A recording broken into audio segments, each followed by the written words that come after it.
Hello, you watch Afghannews with Mohsen Jamal. Afghan and NATO officials on Wednesday attended the start of a two-day conference in Kabul to discuss the transition of security forces in spite of an overnight Taliban attack at Intercontinental Hotel. NATO had said that security transition would begin in 7 provinces from July 21st that will end with all combat foreign troops living in Afghanistan by the end of 2014. Ashraf Ghani Ahmadzai, the head of the Transition Commission, said the handover would go on. The conference comes a week after U.S. President Barack Obama announced plans for an initial withdrawal of 10,000 U.S. troops from Afghanistan by the end of this year, with another 23,000 to leave by the end of 2012.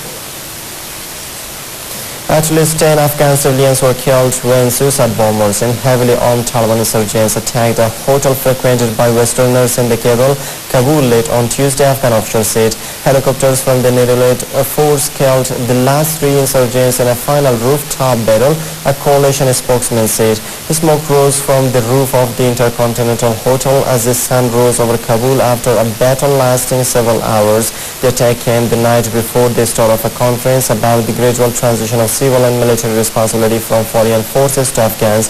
Taliban spokesman Zabihullah Mujahid says several fighters from the Islamist group had attacked the hotel and heavy casualties had been inflicted.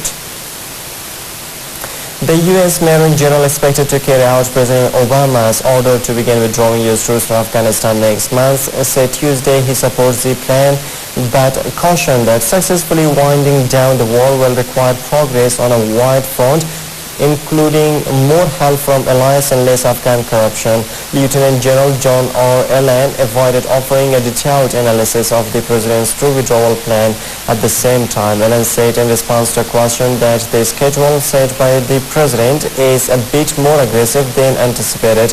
Allen testified before the U.S. Senate Armed Services Committee and is expected to easily win confirmation. Allen also said that the United States does not need a permanent military base in the war-torn Asian country. Abdul Qadir Fitrat, the former governor of the Afghan Central Bank, Tuesday said that he has evidence of a plot to kill him.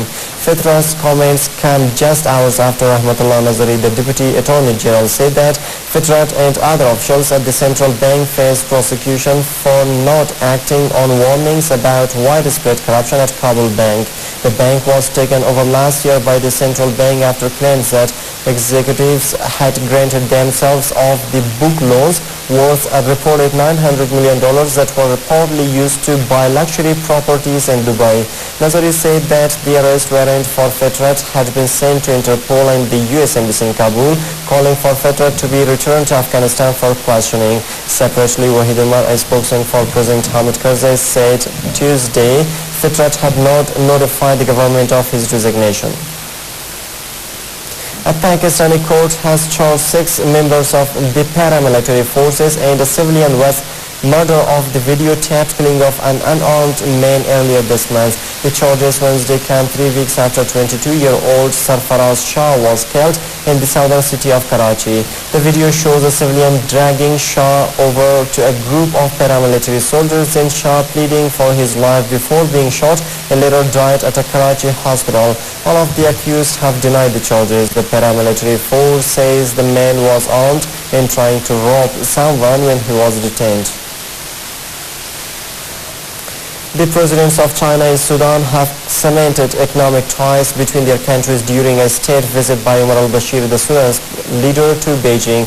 Bashir was greeted by Chinese President Hu Jintao at the Great Hall of the People and given an honor-guard reception on Wednesday, a day after his delayed arrival in the Chinese capital. Hu said he was very happy to host Bashir, an internationally wanted war crime suspect whose country is a crucial oil supplier to China. Their talks are expected to focus on challenges in the African nation ahead of South Sudan's independence from Khartoum on July 9th. On Tuesday, officials for China's national oil company signed a deal with Sudanese government officials to deepen oil and gas cooperation, China National Petroleum Corp said. Clashes are continuing between Egyptian security forces and more than 5,000 protesters in Cairo's Tahrir Square, leaving more than 200 injured according to witnesses and medical officials.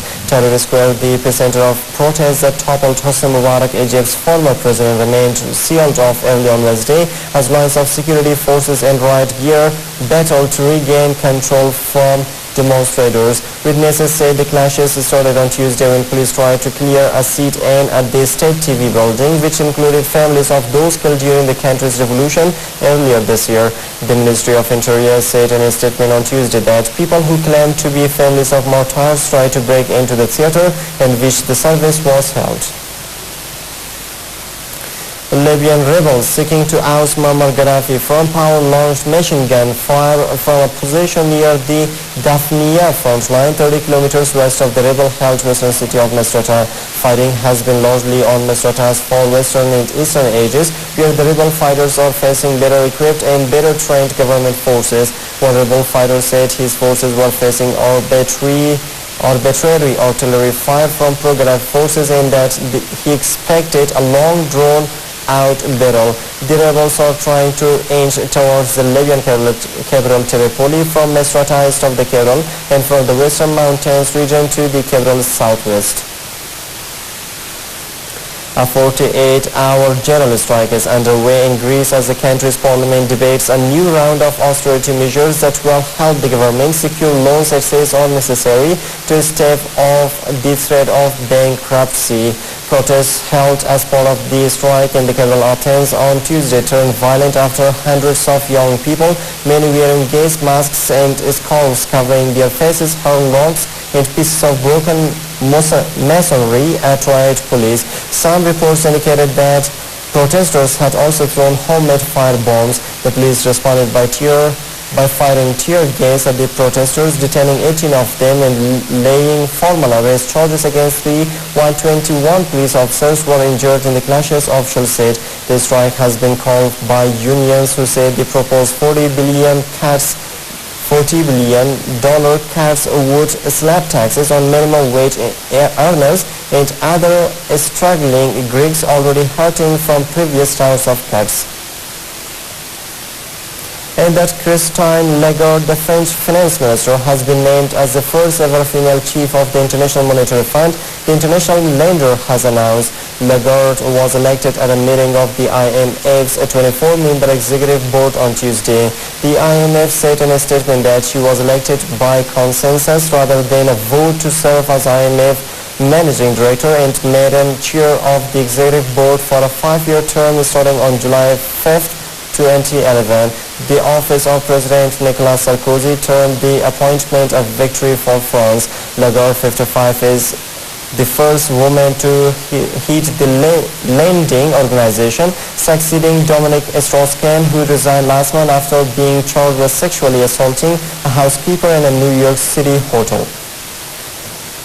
And that was all for now. Thanks for staying with us.